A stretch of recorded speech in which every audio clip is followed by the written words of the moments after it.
सभी लोग जानते हैं। 10 दिसंबर 1948 को संयुक्त राष्ट्र संघ के तत्वाधान में पेरिस में मानवाधिकारों की घोषणा की गई। कुछ अधिकार जो मानव होने के नाते एज ए ह्यूमन बीइंग, चूंकि मानव है, मानव को इस धरती पर जितने भी जीव हैं सबसे श्रेष्ठ माना गया है। उसकी चेतना बाकी जितने भी जीव हैं उनसे उच्च मानी गई है। इसीलिए ये माना जाता है, बात बाद में कर लीजिएगा, थोड़ा सा सुनिए।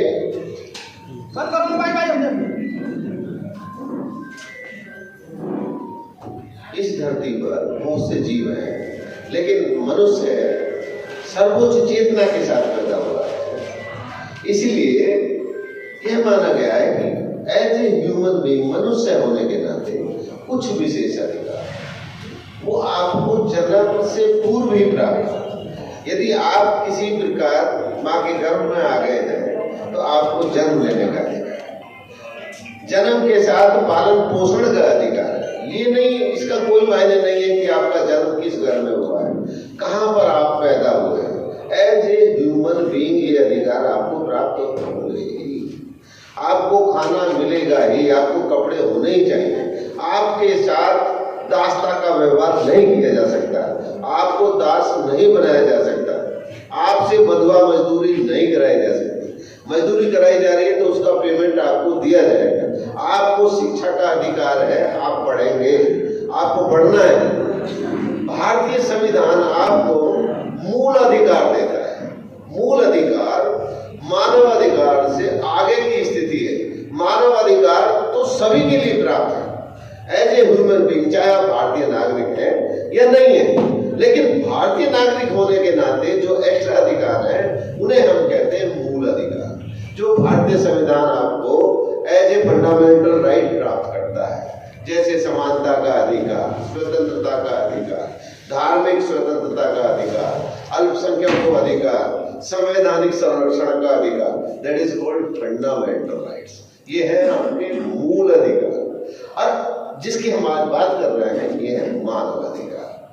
इसमें बहुत चर्चाएं हुई है कि मानव का शोषण के तरीके अलग अलग रहे। पीछे आप जब यूरोप में जाएंगे तो दास्ता रहे, बहुत लंबा समय गुलामी का रहा है। अफ्रीकन देशों से पुरुषों को गुलाम के रूप में खरीदा जाता था, उनसे एज ए स्लेव दास के रूप में कार्य किया जाता था।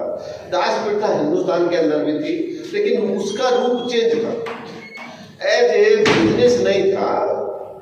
जैसे यूरोप में फैक्ट्री सिस्टम शुरू हुआ तो वो उनसे उद्योगों में काम लेते थे, घर का काम लेते थे, और पता चला एक ही परिवार है, उसको बाप को किसी ने खरीदा है, माँ को किसी ने खरीदा है, बच्चे किसी ने खरीदे। आप सोच सकते हैं कि एक ही परिवार के 4 लोगों को अलग अलग खरीद के ले गए, खरीदा जा रहा है। जैसे आप अभी पशु लेने जाएंगे, बाजार में जाएंगे तो ये नहीं देखेंगे इसकी माँ कहाँ पर है, इसका बच्चा कहाँ पर है। आप ऐसा कभी नहीं सोचेंगे कि एक ही जगह परिवार होना चाहिए। मुर्गी ने बहुत सारे बच्चे दिए हैं, आप ये नहीं सोचेंगे कहाँ सामूहिक रूप से रहे। कुतिया है, उसके कई बच्चे हैं, किसी को बेच देंगे, आप एक किसी को बेच देंगे। बिल्कुल सेम इसी तरह से मनुष्य के साथ भी।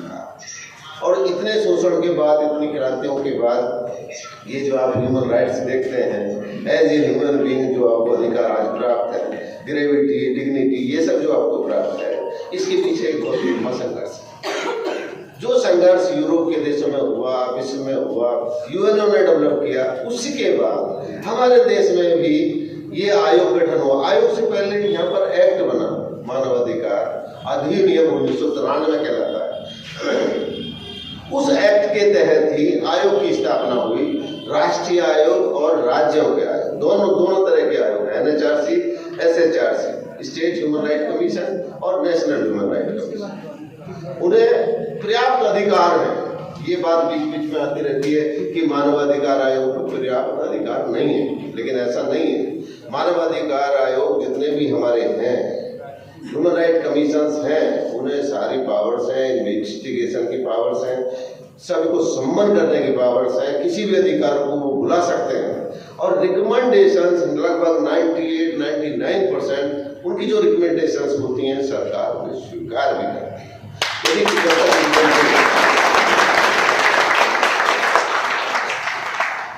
ये बात बार बार आती है कि जितने भी हमारी फोर्सेस हैं वो मानव अधिकारों का उल्लंघन करते हैं। ये आपत्ति पुलिस, खासकर उत्तर प्रदेश पुलिस में पीछे काफी ये तौबत लगाई जाती है कि इस तरह की घटनाएं पुलिस द्वारा की जाती है। ये आपको ये नहीं कहा जाता कि ऐसा नहीं होता होगा, निश्चित रूप से कहीं ना कहीं हुआ होगा और होता रहता है, लेकिन इनसे बचने के तरीके क्या है? देखिए, यदि कोई घटना होती है तो पुलिस को पकड़ना भी पड़ता है, जाना भी पड़ता है, पकड़ने में भी आवश्यक बल प्रयोग करना पड़ता है। यदि कोई घटना हुई है, पुलिस ने कहा कि भाई आप आ जाओ, कोई आएगा नहीं, पुलिस गिरफ्तार करने गई है तब भी नहीं आएगा, तब भी भागना पड़ेगा उसके पीछे, और भाग रहा है तो उसके पीछे भागना भी होगा और वो कुछ फोर्स भी यूज कर सकता है, आर्म्स भी यूज कर सकता है, तो उससे बचने के लिए भी पुलिस को कुछ फोर्स यूज करना पड़ सकता है। लेकिन बार बार ये बातें आती हैं कि कस्टडी में भी घटनाएं होती हैं। देखिए, इसी तरह से इन चीजों से बचने के लिए सरकार ने हर एक थाने के अंदर सीसीटीवी कैमरा दिया है। सीसीटीवी कैमरा भी आईपी एड्रेस के साथ है, जो हमारे डीजीपी हेडक्वार्टर के साथ अटैच है, जिन्हें वहां से भी देखा जा सकता है। और कैमरों को इस तरह से लगाया गया है जिसमें हवालात है कि ये कैमरा 100% जो कारागार है उसकी फेसिंग में रहेगा, जिससे देखता रहेगा कि कोई कौन कौन अभियुक्त इसमें बंद है या नहीं है, कोई पुलिस इस तरह का उत्पीड़न तो नहीं कर रही।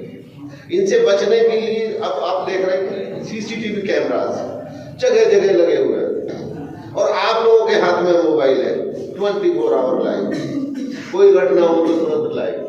तो आज की स्थिति में मानव अधिकार का उत्पीड़न करना, उनका उल्लंघन करना एक आसान काम नहीं रह गया है।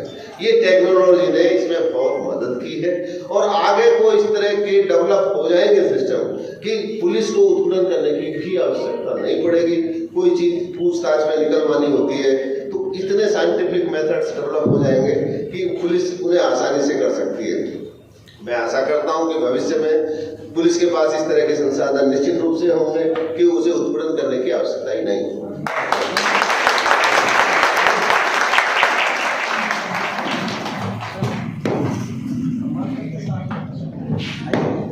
बहुत शानदार माननीय अपर पुलिस अधीक्षक का जोरदार तालियों से स्वागत किया गया। जोरदार तालियों से माननीय मुख्य अतिथि जी द्वारा विशिष्ट अतिथि अपर पुलिस अधीक्षक जी का यहाँ पर सम्मान करते हुए, स्वागत करते हुए एवं स्मृति चिन्ह प्रदान करके जोरदार तालियों से स्वागत किया गया। जोरदार तालियों से स्वागत किया गया।